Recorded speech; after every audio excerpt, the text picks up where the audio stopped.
नमस्कार दोस्तों, आप सभी का स्वागत है आनंदा क्लासेस के ऑनलाइन प्लेटफॉर्म पर। मैं दिलीप ग्रासिया। हम लोग बहुपद पढ़ रहे थे, टॉपिक जो अलजेब्रा का एक भाग है। और बहुपद के बारे में हमने समझा था कि बहुपद क्या होते हैं, बहुपद कौन कौन से प्रकार से होते हैं, और उसके बारे में कुछ डिटेल से हमने देखा था। एक हल्का सा रिवीजन कर लेते हैं हमने क्या क्या देखा था, उसके बाद में हम लोग आज के चर्चा करेंगे कि भाई आज हमको क्या क्या पढ़ना है और क्या क्या चीज़ें उसमें शामिल है। ठीक है, तो देखिएगा, सबसे पहले हमने कल बात करी थी कि बहुपद क्या होता है, बहुपद किसे कहते हैं। तो उसमें बात करी थी कि भाई बीजीय व्यंजकों का एक विशेष रूप, जिसमें कि उसकी चर जो राशि है, एक्स जो भी रहेगा, वाई जो भी रहेगा, उसमें उसकी घात जो है वो प्लस रहेगी और रूट में नहीं रहेगी या दशमलव में नहीं रहेगी, उसको कहते हैं बहुपद। ठीक है, उसके बाद में हमने बात करी, कुछ एग्जाम्पलों की बात करी थी, और उसके बाद में हमने बात करी थी कि भाई बहुपद की घात क्या होती है। तो उसमें कि जो भी चर राशि होगी, उसमें चर राशि की जो सबसे बड़ी घात होगी, वही घात बहुपद की घात कहलाती है। ये हमने देखा था। उसके बाद हमने बात करी थी कि भाई बहुपद के शून्यांक यानी कि जीरोस क्या होते हैं। जीरोस का मतलब है कि जो से एक्स वाई जेड जो भी होंगे बहुपद के अंदर, तो उनके मान क्या क्या हो सकते हैं उस बहुपद के अकॉर्डिंग, है ना। या फिर ऐसे एक्स वाई जेड के ऐसे मान जिसको रखने पर पूरा का पूरा बहुपद जीरो बन जाए, उसको कहते हैं हम लोग शून्यांक बोलते हैं। ठीक है, उसके बाद में हमने बात करी थी, कुछ एग्जाम्पल थे। उसके बाद में हमने बात किया था कि कुछ प्रश्न ही किए थे कौन कौन से बहुपद है नहीं है। इसके बाद में हमने बोला था कि डिग्री ऑफ पॉलिनोमियल बहुपद की घात, ये तो हमने पहले बात कर चुके हैं। उसके बाद में हमने घात के आधार पर बहुपदों के प्रकार प्रकार है ना, कौन कौन से प्रकार होते हैं, जैसे कि जीरो बहुपद होता है ना, अचर होता है, रैखिक होता है, अरैखिक होता है। ये सारे बहुपद होते हैं ना, द्विघात, क्वाड्रेटिक और क्यूबिक, है ना, त्रिघातीय। तो यहाँ तक हमने देख लिया था पिछली क्लास में, यहाँ तक। तो मैं उम्मीद करता हूँ कि आपने यहाँ तक के नोट्स बना लिए होंगे। अब हम थोड़ा सा आज की क्लास की शुरुआत करें, और आज का हम लोग इस क्लास में जो हमारा पहला जो भाग देखेंगे या पहला जो टॉपिक देखेंगे, उसमें क्या ध्यान से देखिएगा कि आपके सामने हाँ, पॉलिनोमियल्स ऑफ टू वेरिएबल्स हम बात करने वाले हैं। Polynomials of two variables, polynomials of three variables और पॉलिनोमियल्स ऑफ फोर वेरिएबल। ठीक है, हम ये बात कर रहे हैं कि क्या बात करें, ध्यान समझना, कि पॉलिनोमियल्स ऑफ टू वेरिएबल, है ना। तो इसको हिंदी में कहेंगे दो चरों वाले। क्या बोलेंगे? दो चरों वाले, दो चरों वाले, दो चरों वाले बहुपद, दो चरों वाले बहुपद। ठीक है, इसमें क्या होता है, जैसे कि मान लो एग्जाम्पल देखिएगा, इसका अगर हम एग्जाम्पल की बात करें, जैसे मैंने लिख दिया कि एफ ऑफ एक्स बराबर, इसमें चर जो है वो दो रहेंगे, यानी कि एक्स वाई या पी क्यू जो भी रहना रखना चाहें। जैसे मैंने लिख दिया कि एक्स स्क्वायर प्लस में 3x वाई प्लस में 4, मैंने ऐसा लिखा। तो यहाँ पर एफ ऑफ एक्स की बजाय एफ ऑफ एक्स वाई लिखना पड़ेगा ना, एफ ऑफ एक्स की बजाय एफ ऑफ एक्स वाई लिखना पड़ेगा। इतना ध्यान रखिएगा, एफ ऑफ एक्स भी है और यहाँ पर वाई भी है, तो ऐसा लिखना पड़ेगा। ठीक है, और एग्जाम्पल लिखना चाहें तो एफ ऑफ एक्स वाई बराबर हम लोग लिख लें कि 3x4 प्लस में 2x square Y square plus में 5x वाई, अपन ने ऐसा लिख दिया। तो ये भी एक प्रकार का क्या है, बहुपद है। लेकिन इसमें चर कितनी राशियां, तो चर इसमें दो राशियां, x और y। तो इसको कहेंगे कि दो चरों वाले बहुपद कहेंगे। ठीक है, दो चरों वाले बहुपद। अब इसके बाद में पॉलिनोमियल्स ऑफ थ्री वेरिएबल, तीन चरों वाले बहुपद, क्या बोलेंगे इसको? तीन चरों वाले बहुपद। अगर तीन चरों वाले बहुपदों की हम लोग बात करें तो उसमें एक्स वाई जेड तीनों ले लो, है ना, F of X Y Z. जैसे मान लो हमने लिखा कि भाई 2x square Y Z plus में 3x Y square Z plus में 4x वाई जेड स्क्वायर, अपन ने ऐसा ले लिया। तो ये इसमें चर कितने आपके पास में? तीन चर है। उसी प्रकार से आपके पास में, जैसे हम लोग कह दिया भाई चार चर होंगे, कितने चर होंगे? तो चार चर होंगे। अगर चार चरों की बात करें, जैसे मान लो मैंने कह दिया भाई 5 of P Q R S, है ना। तो जैसे इज इक्वस टू हम लिख दिया कि 8p cube Q square r, है ना, और s ऐसा लिख दिया, प्लस में 7p Q square r cube s4, plus में ऐसा करते हुए हम लोग आगे बढ़े, कुछ भी लिखने। तो इस प्रकार से जब 4 चर होंगे, ध्यान समझना, 4 चर होंगे तो 4 चर वाले बहुपद, 2 चर होंगे 2 चर वाले बहुपद, ये आपके पास में बहुपदों के प्रकार होते हैं चरों के आधार पर। लिख लीजिएगा इसको, फिर हम लोग आगे बढ़ते हैं।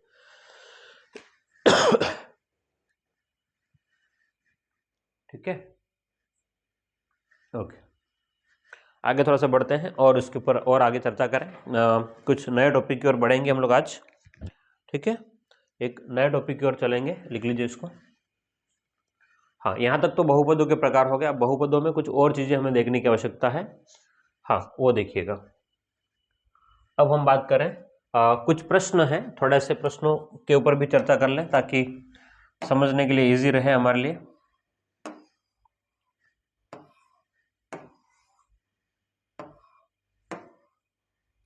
हाँ, ये आपके सामने प्रश्नों का ढगला है सामने, ध्यान से देखिएगा। ये प्रश्न आपके सामने रखा गया है ना, क्वेश्चन नंबर 32वां। ध्यान से देखिएगा, क्वेश्चन नंबर 32 आपके सामने है।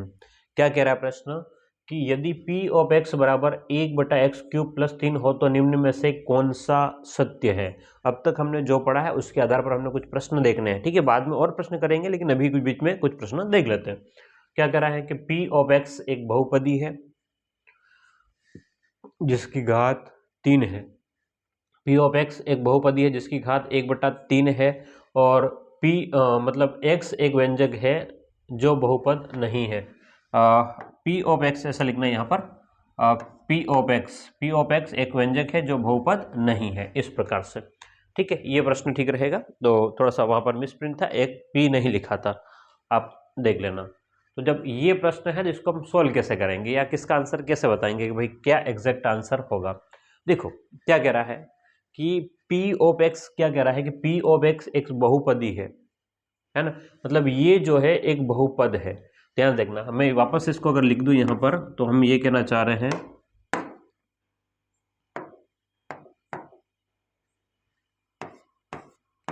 p ऑफ x बराबर 1/x क्यूब प्लस में है 3। p ऑफ x बराबर 1/x क्यूब प्लस में 3 है। तो अब इसमें आपको समझना पड़ेगा कि भाई ये क्या कह रहा है।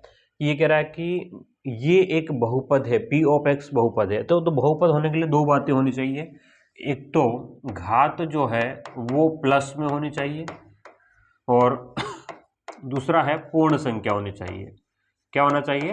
पूर्ण संख्या होना चाहिए। तो उस हिसाब से ये घात आपको यहां देखोगे तो आपको प्लस में दिख रही है, x की घात 3, लेकिन वास्तव में प्लस में नहीं है क्योंकि ये बटे में है। जैसे ही ऊपर जाएगा ये x की घात -3 प्लस में 3 है, तो ये x जो है चर पद की घात जो है वो क्या है, यहाँ पर माइनस है। इसलिए पहला ऑप्शन तो गलत हो गया, भाई ये क्या है, बहुपदी है तो बहुपदी नहीं है। दूसरा, यह एक बहुपदी है तो ये भी एक बहुपदी नहीं है, तो ये भी ऑप्शन नहीं होगा। तीसरा, एक व्यंजक है, देखो प्लस अगर घात प्लस में हो, माइनस में हो और अंडर रूट में हो तो भी है, लेकिन बहुपद तो नहीं है, लेकिन क्या है, एक व्यंजक है, एल्जेब्रिक एक्सप्रेशन है, तो ये व्यंजक तो है। तो ऑप्शन सी जो है आपका एकदम करेक्ट होगा, ऑप्शन सी। एक व्यंजक है जो बहुपद नहीं है, ये बात बिल्कुल आप ध्यान में रखिएगा, इसको लिख लीजिएगा। व्यंजक तो है लेकिन बहुपद नहीं है। ठीक है, बिल्कुल सीधा प्रश्न था जो हमने कंसेप्ट में आपको करवा रखे हैं, उसी में से आंसर था ये। ठीक है ना।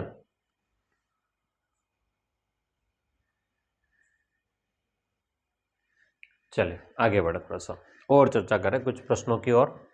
देखिएगा, हाँ, अगला प्रश्न देखिएगा। अगला प्रश्न आपके सामने है स्क्रीन पर। क्या कह रहा है प्रश्न?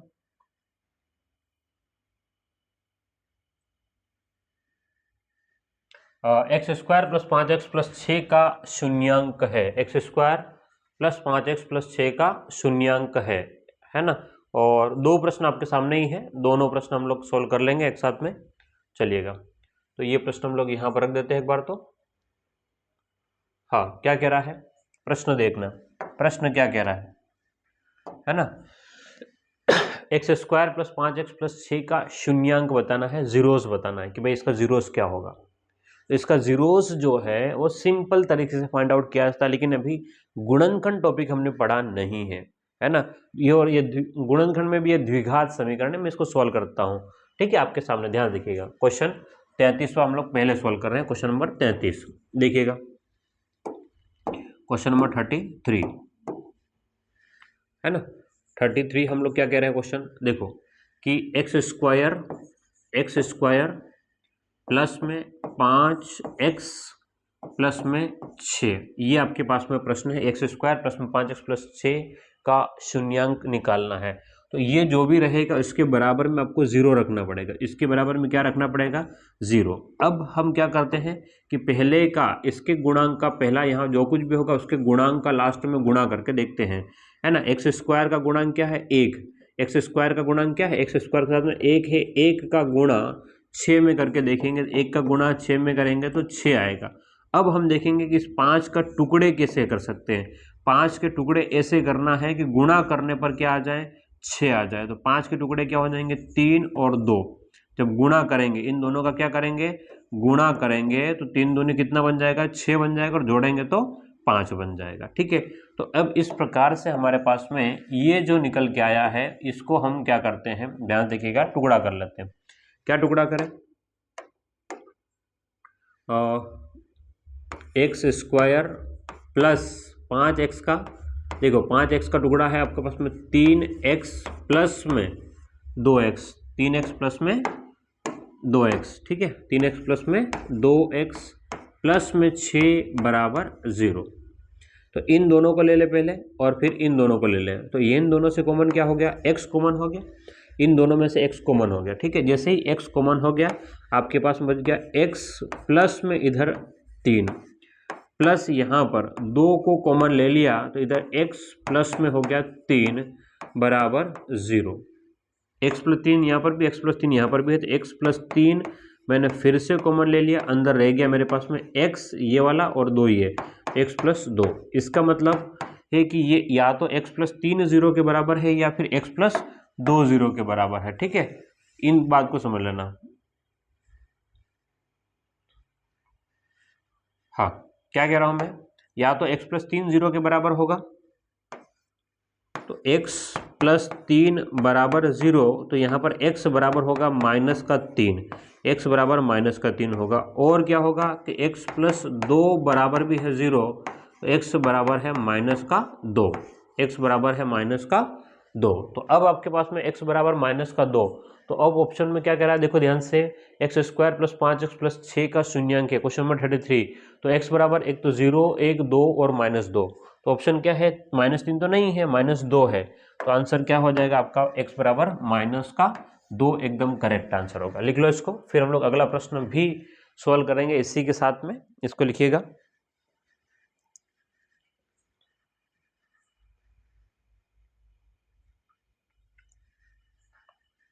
चलिए, लिख लिया होगा ना आपने। हाँ, अगला प्रश्न क्या कह रहा है, इसी में देखना, अगला प्रश्न क्या कह रहा है कि निम्न में से कौन सा रेखीय बहुपद है, इन चारों में से आपको रेखीय बहुपद निकालना है।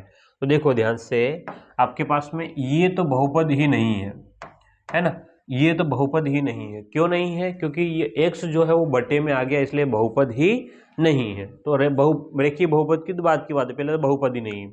ठीक है, एक्स स्क्वायर, यहाँ पर घात 2 है, यहाँ पर घात क्या है, 2 है, और ये रेखी नहीं, रेखी का मतलब घात 1 होनी चाहिए।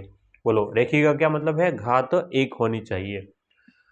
और इसमें भी घात कितनी है, 2, तो ये भी नहीं है। तो ऑप्शन क्या हो गया आपका, एकदम सी जो है करेक्ट आंसर। रेखी का मतलब होता है घात 1। ठीक है,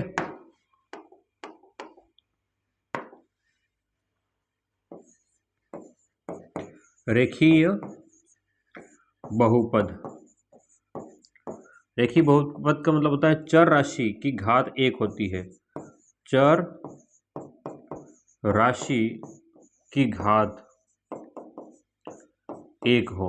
बोलो, चर राशि की घात कितनी हो, 1 हो, उसको क्या बोलेंगे, रेखीय बहुपद बोलेंगे। चर राशि की घात जब 1 होती है उसको बोलेंगे हम लोग रेखीय बहुपद, और वो कहाँ पर है, ऑप्शन सी एकदम करेक्ट है। ठीक है, तो 33 और 34 आपका कंप्लीट हो गया। आगे बढ़ते हैं।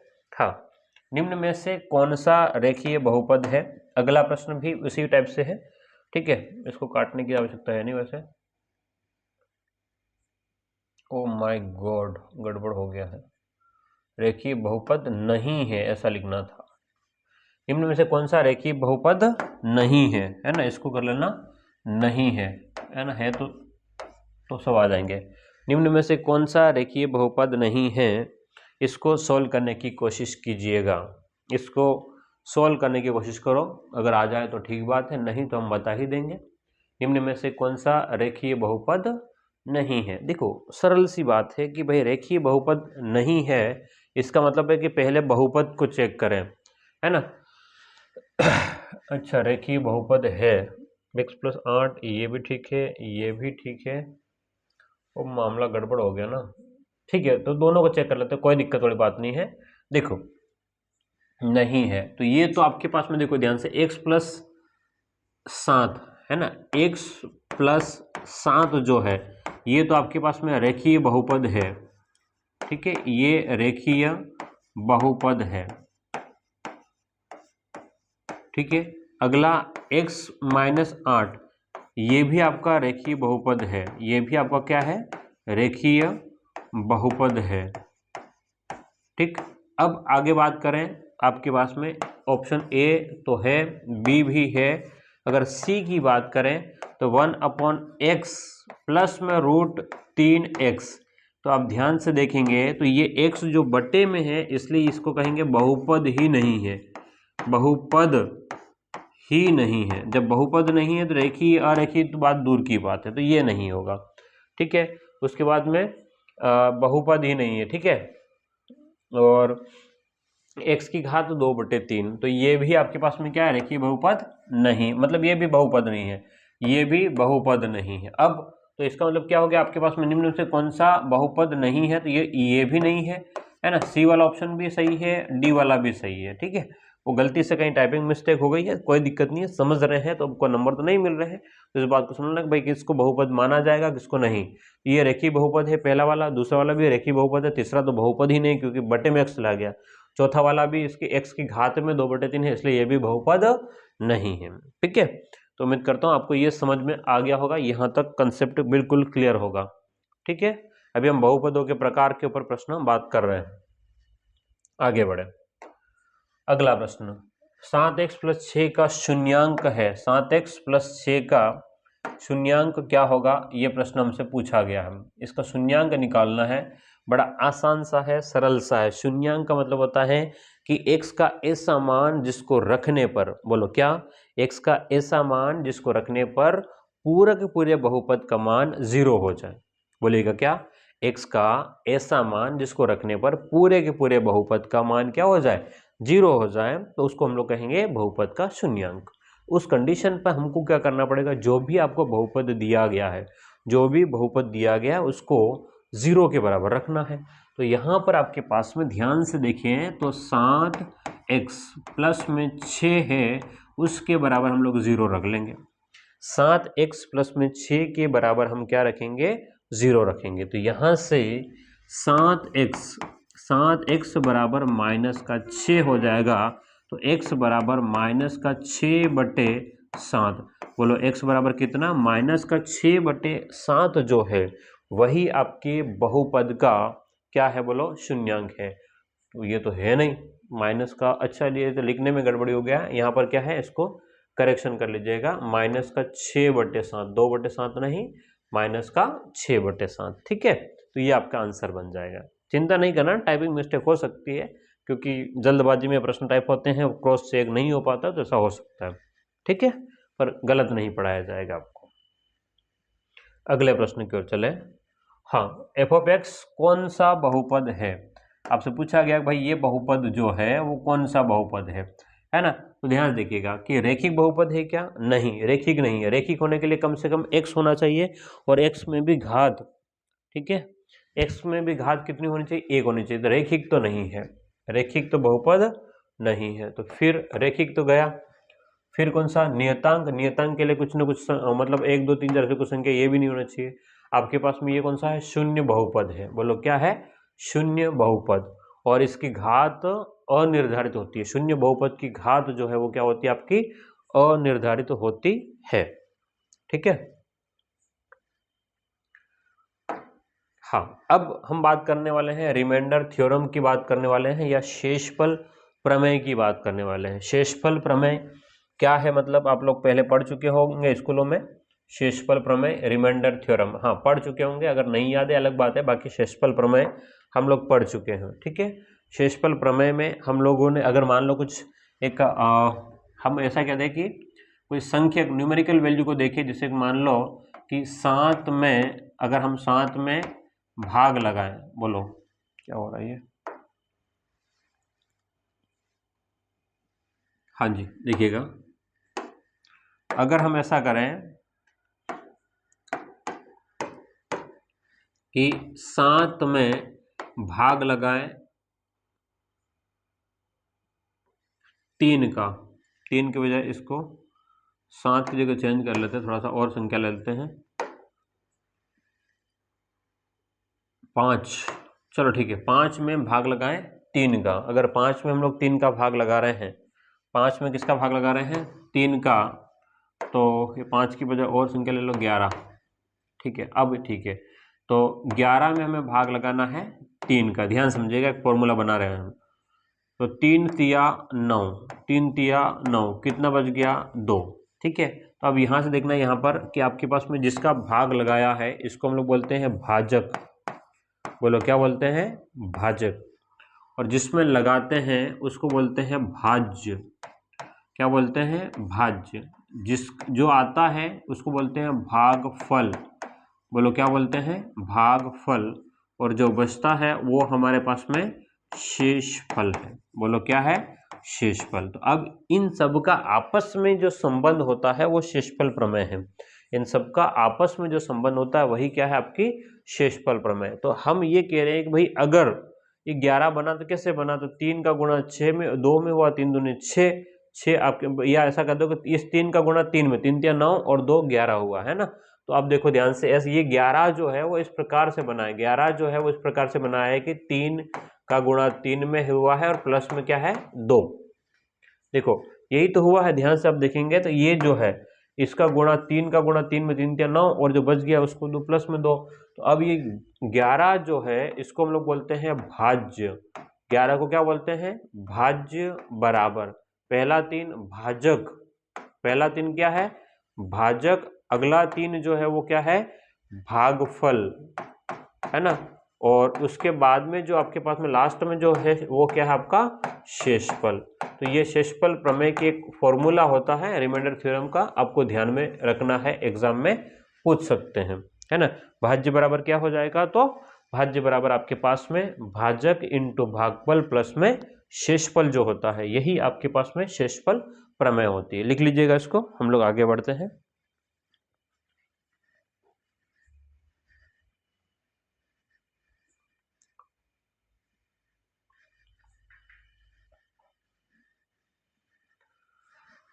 हाँ जी, लिख लिया होगा आपने, आगे बढ़ते थोड़ा सा, है ना। अब हम बात कर रहे हैं कि देखो जैसे प्रश्न आपके सामने ये है, क्या है प्रश्न,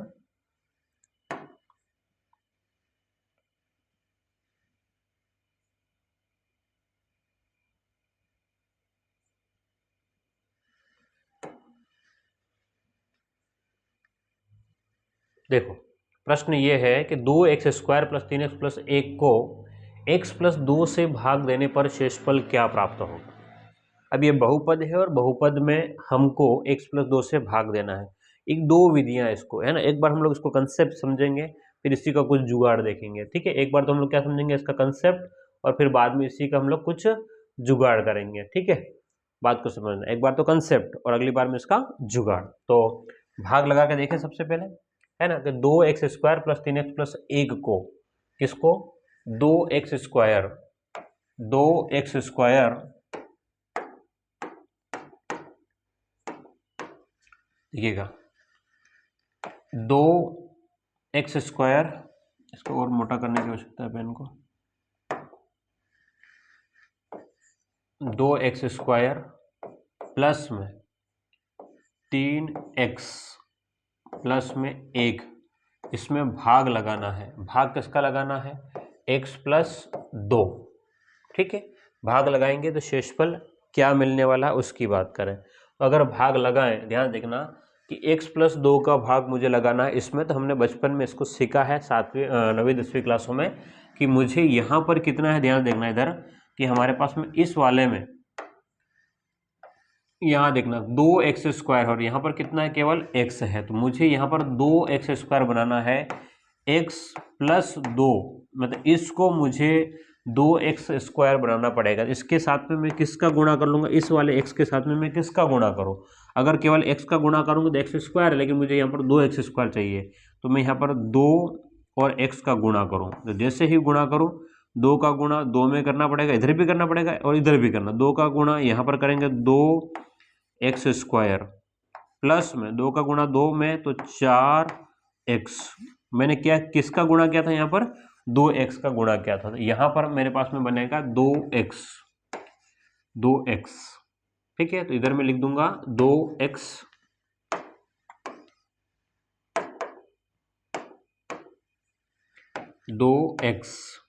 स्क्वायर, ये जो आया है, प्लस में 4x। अब इस वाले में से ये वाला पूरा घट जाएगा, तो ये कट जाएगा, माइनस का 4x और ये आपके पास में प्लस का 3, तो माइनस का, ध्यान देखिएगा, माइनस का यहाँ पर ध्यान देखना, माइनस का 4 में से 3 क्या, तो माइनस का x प्लस में 1। अब आगे बढ़े, x प्लस 2 हमारे पास में है, x प्लस कितना है 2, तो इस x के साथ में मैं क्या गुणा करूँ? माइनस x हो जाता है, माइनस 1 का गुणा करें तो कितना हो जाएगा? माइनस x और माइनस का 2, तो माइनस 1 का तो मैंने गुणा किया, तो यहाँ पर माइनस x और माइनस का 2 हो गया। ये प्लस माइनस है तो ये भी प्लस, कट गया तो 1 और 2, तो हमारे पास में बचेगा 3 शेष बचेगा। तो शेष कितना होगा? तो शेष होगा हमारे पास में 3। ठीक है, ये तो रफ काम था, इसको हटाते हैं। चलो, तो शेषफल जो है वो 3 है। एक तरीका तो ये हो गया, शेषफल कितना है? 3। लेकिन ये मेथड थोड़ा सा कॉम्प्लिकेटेड इसलिए कि थोड़ा सा बड़ा हो जाएगा, टाइम ज़्यादा कंज्यूमिंग करेगा। एक और जो इसका मान, जैसे आपके पास में जिसका भाग लगा रहे हैं उसी के हिसाब से देखो कि x प्लस 2 का भाग लगाना, जिसके बराबर आप लोग रख लेंगे 0। यहाँ से x बराबर हो गया माइनस का 2, है ना, का मान बहुपद में, कहाँ पर?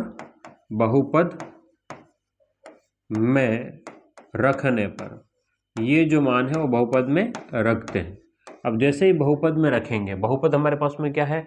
2x स्क्वायर प्लस में 3x प्लस में 1। तो जहाँ जहाँ x है वहाँ पर मुझे माइनस का 2 रखना है। बोलो, जहाँ जहाँ x है वहाँ पर क्या रखना है? माइनस का 2 रखें। तो 2 इंटू माइनस का 2 और घात कितनी है? 2, प्लस में 3 इंटू माइनस का 2 प्लस में 1। ठीक है, तो अब हम अगर कोशिश करें इसको थोड़ा सा और सॉल्व करने की, तो आप नोटिस कीजिएगा कि 2 और माइनस 2 में माइनस 2 का गुणा तो प्लस का 4 हो जाएगा, माइनस 3 दूने 6 प्लस में 1, तो 4 दूने 8, 4 दूने कितना हो गया? 8 माइनस 6 प्लस में 1, तो 8 और 1 7, 7, 8 और 1 7 कहाँ से होगा? 9 है ना, क्या कर रहा हूँ? 9 माइनस 6, 9 माइनस 6 कितना हो जाएगा आपका? 3 बन जाएगा। क्या मेरी बात समझ में आ गई कि गई? अगर आप भाग विधि लगाएं तो भी ठीक है, नहीं तो आपको पूरा मान x का मान निकाल दो और x का मान वहां पर रख दो, तो जो जो मान आएगा वो पूरा लास्ट में आपका उस प्रकार से आ जाएगा। ठीक है, लिखिएगा इसको, एक दो प्रश्न भी इसके ऊपर देखते हैं।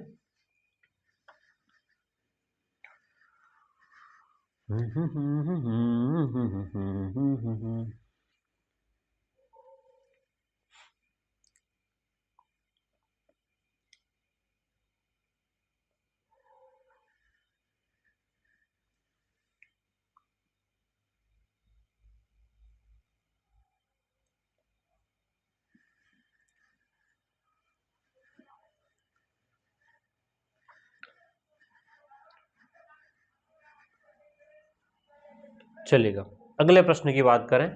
अगला प्रश्न आपके पास में ये रहा देखेंगे।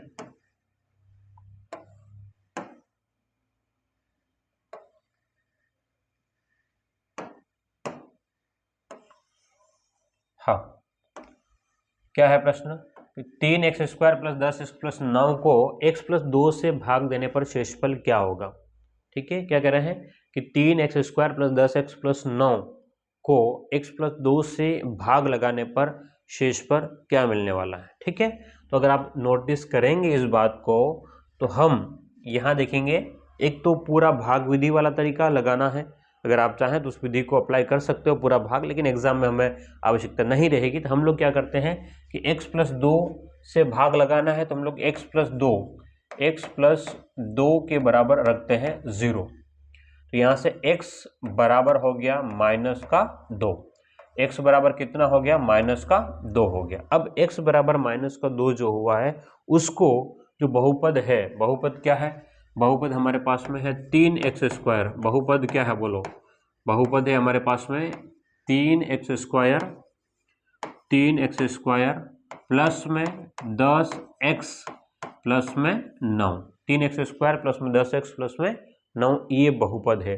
इस बहुपद में मुझे x के बराबर -2 रखना है, तो यहाँ से आपके पास में हो जाएगा 3 × x के बाद है -2 की घात 2 प्लस में 10 × -2 प्लस में कितना हो गया 9, तो 3 का 3 -2 की घात 2 तो 4 प्लस में 10 × -2, 10 का गुणा माइनस में 2 होगा तो -20 प्लस में हो गया 9, तो 4 तिया 12 -20 प्लस में 9, तो 12 और 9 हो गया आपके पास में 21, 21 - 20 तो 1 है ना, 21 - 20 बराबर कितना आएगा 1, तो आपका आंसर होगा 1, जहां पर होगा वो एकदम करेक्ट आंसर होगा। तो ये आपके पास में ऑप्शन बी करेक्ट आंसर है। क्लियर है, तो आप कुछ भी नहीं करेंगे, इन मानों को जमाना सीखिएगा। अगर मानों को आपने जमाना सीख लिया है तो आपका काम आसान हो जाएगा।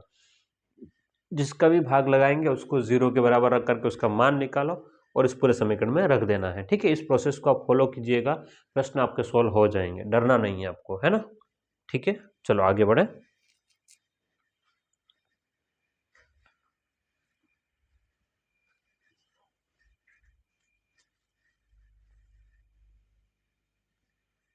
हाँ जी, लिख लो इसको जल्दी से।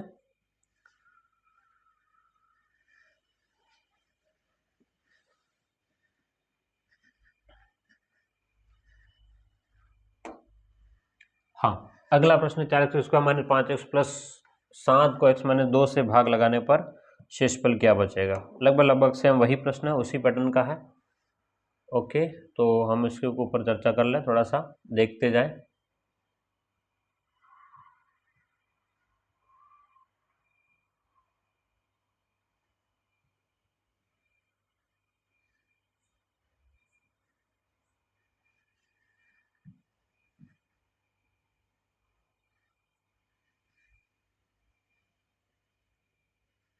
हाँ, ये प्रश्न आपके पास में 4x² - 5x + 7, 4x² माइनस का 5x + 7 को x - 2 से अगर भाग लगाएंगे तो शेषफल कितना मिलने वाला है। तो आप क्या कीजिएगा, x - 2 है ना, x - 2 बराबर रख लीजिएगा सबसे पहले 0। अगर आपने ऐसा रख लिया है तो आपका काम आसान हो जाएगा। क्या, यहाँ से x का मान कितना होगा वो निकलेगा, तो यहाँ से x बराबर हो जाएगा आपके पास में, x बराबर आपके पास में हो जाएगा, दो पक्ष अंदर हो जाएगा तो 2 हो जाएगा। अब इस 2 को जहाँ जहाँ x दिख रहा है बहुपद में रखने पर, ठीक है, हम क्या कर लेंगे, बहुपद में रखेंगे, बहुपद में रखने पर, और जैसे ही हमने बहुपद में रखा, बहुपद जो होगा 4x² माइनस का 5x प्लस में 7। अब इस बहुपद में हम रखते हैं तो क्या हो जाएगा, 4 × x², x का मान कितना है 2, तो 2 की घात 2 माइनस 5 × 2 प्लस में कितना है तो 7। ठीक है, तो 4x² तो 4 और 2 की घात 2, तो आपके पास में हो गया 4 × 2 की घात 2 तो 4 माइनस में 5 दूने 10 प्लस में 7, तो 4 × 4 16 है ना, 16 माइनस 10 प्लस में 7, तो इन दोनों को जोड़ लेंगे, 16 और 7 23, 23 माइनस 10, तो आपका आंसर बनेगा 13। बोलो क्या बनेगा? 13 आंसर। 13 वाला ऑप्शन कौन सा है? 13 वाला ऑप्शन है आपके पास में ऑप्शन बी जो है एकदम करेक्ट हो जाएगा, 13 आपका आंसर आएगा। क्लियर है? बहुत सिंपल से सरल से प्रश्न है, आपको प्रैक्टिस करने की आवश्यकता रहेगी, बस डरना नहीं है ना, एलजेब्रा देख करके, एक्स वाई जेड देख करके। लिखो इसको, आगे बढ़े फिर।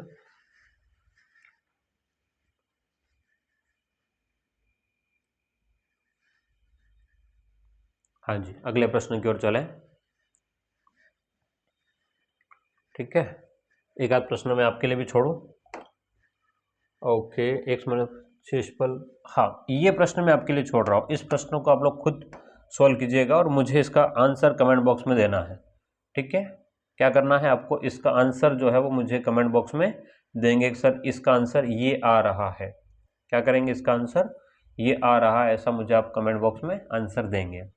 ठीक है, ये प्रश्न आपके सामने है, ये आपको खुद करना है अपने स्तर पर, क्योंकि इसी प्रकार के मैंने बहुत सारे प्रश्न करा दिए हैं, तो अब मैं नहीं चाहता हूं कि मैं इसमें उलझा रहूं। ठीक है, और मैं आपको खुद, क्योंकि बात वही है प्रश्न में, क्या केवल x बराबर पक्षांतर में दो, जहां जहां x है वहां रख दीजिएगा, आपके पास में आंसर आ जाएगा। अगर दो रखोगे, 2 दूनी 4, 4 4 दूनी 8, ठीक, क्यों बताओ, पर आपको काम दे रहा हूं ना, आपको करना है। ठीक है, आगे बढ़ते हैं अगले प्रश्न पर। चलो, एक बढ़िया प्रश्न है। ठीक है, हाँ देखिएगा क्या कह रहा है प्रश्न।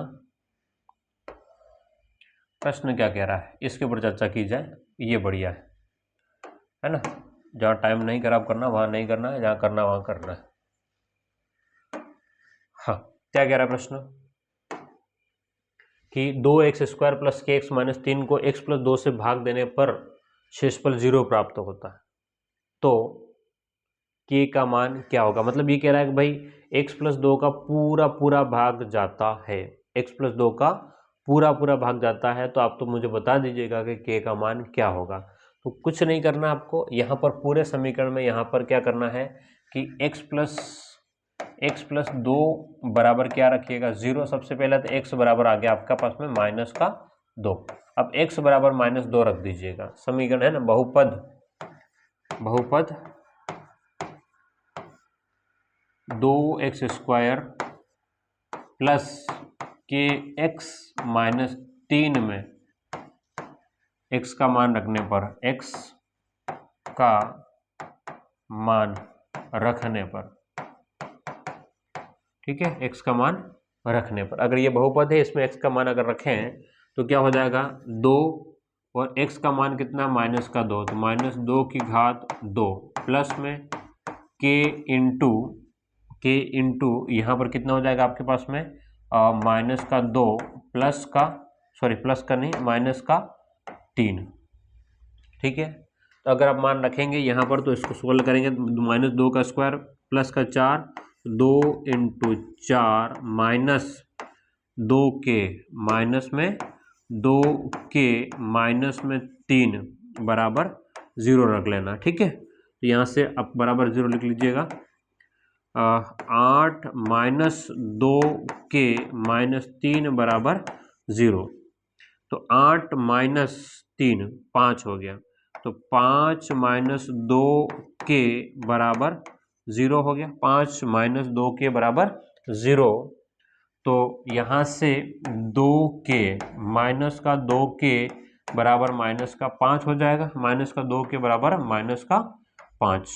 अब ये कट गया, तो k बराबर आपके पास में 5/2 प्लस में आएगा, k बराबर 5/2 किस में आएगा? आपका प्लस में रहने वाला। ठीक है, 5/2 जो है, एक इनकी चल जाए भाई साहब,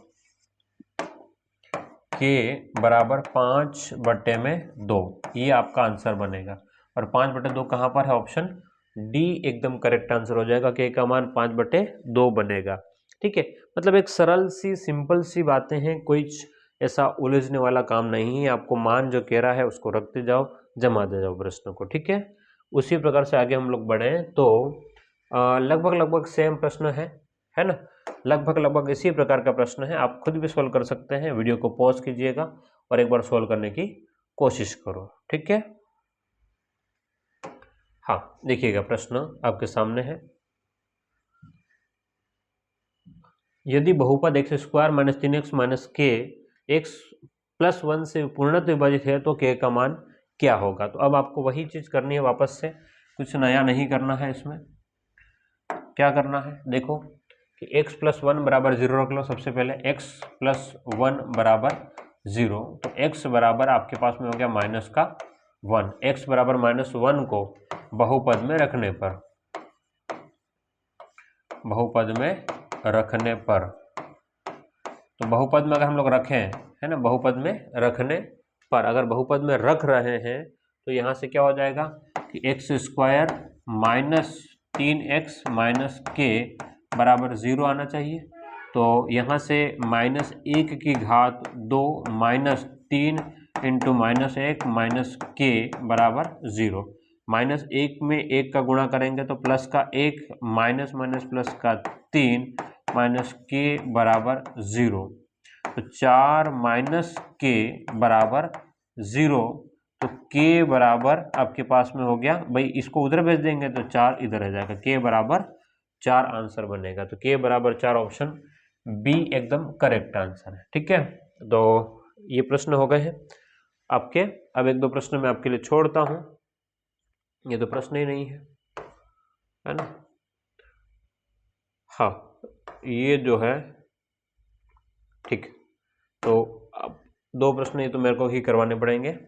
तो आज की क्लास को हम लोग यहीं समाप्त करते हैं, लेकिन उससे पहले आपके लिए एक सूचना है, ध्यान सुनिएगा। सूचना क्या है आप इसको नोटिस कीजिएगा।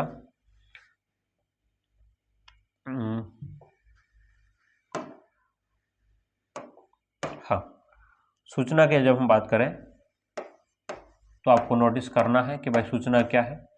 एक तो आप, अगर आप लोग चैनल अभी तक आप वीडियोस को देख रहे हैं और चैनल को सब्सक्राइब नहीं किया है ना, चैनल को क्या नहीं किया आपने कि भाई सब्सक्राइब नहीं किया है, ठीक है, चैनल को क्या नहीं किया है, सब्सक्राइब नहीं किया है, तो आप ज़रूर से सब्सक्राइब कीजिएगा। इससे फ़ायदा यह होगा, ध्यान सुनिएगा, कि आपको क्या फ़ायदा और मुझे क्या फ़ायदा, दोनों चीज़ें मैं आपके सामने क्लियर रख रहा हूँ। आपको ये फ़ायदा है कि आपको चैनल को सर्च नहीं करना पड़ेगा, ढूंढना नहीं पड़ना है ना। आप जैसे ही आपने क्योंकि आपने सब्सक्राइब कर लिया, कहीं ना कहीं से जैसे मैं वीडियो अपलोड करूँगा वो आपके स्क्रीन पर आगे आ जाएगा, एक चीज़। दूसरा, मुझे इससे क्या फ़ायदा मिलेगा, तो मुझे देखो सब्सक्राइब, आपके सब्सक्राइब करने से पैसा नहीं मिलता है ना। अगर कहीं आपको ऐसा लगता हो कि नहीं सर, है ना, वो बिना सब्सक्राइब किए भी अगर कोई इंसान देख रहा है तो भी हमको रेवेन्यू मिलेगा। सब्सक्राइब का इतना मतलब है कि केवल हमें ये पता रहता है कि भाई इतने लोग हमारे साथ में जुड़े हुए, ठीक है। अगर मैं आपके लिए इतना कर रहा हूँ तो आपका भी फर्ज बनता है कि थोड़ा बहुत हमारे लिए सब्सक्राइब तो कर सकते हैं, है ना। किसी भी प्रकार का कोई पैसा नहीं देना है आपको, जिसको यूट्यूब को देना है तो वो देगा, नहीं देना तो भी हम लोग काम करेंगे, ठीक है, क्योंकि हमारा मेन काम ऑफलाइन का है। ऑनलाइन तो जितना भी समय रहेगा हम कोशिश करेंगे आपके लिए अच्छा कंटेंट उपलब्ध करवाएं। ओके, उम्मीद करता हूँ आपको समझ में आ गया। हाँ, हमारा खुद का ऐप भी है ना, इन्फिनिटी क्लासेस करके हैं, वहाँ पर ऐप आप जा करके ऐप, है ना, आप डाउनलोड कर सकते हो। लिंक आपको नीचे मिल जाएगा डिटेल में, है ना। ऐप को क्या करना है, आपको डाउनलोड करना है, ठीक है, और वहाँ पर कोर्स उपलब्ध है, आप चाहें तो पेड कोर्स भी ले सकते हो, ठीक है। ऐप में आपको मिल जाएंगे कि कौन सा कोर्स कितने प्राइस का है, सब आपको डाटा मिल जाएगा। ओके, तो उम्मीद करता हूँ आपको सब बातें समझ में आ गई होगी। फिर मिलते हैं अगली क्लास में। Thank you.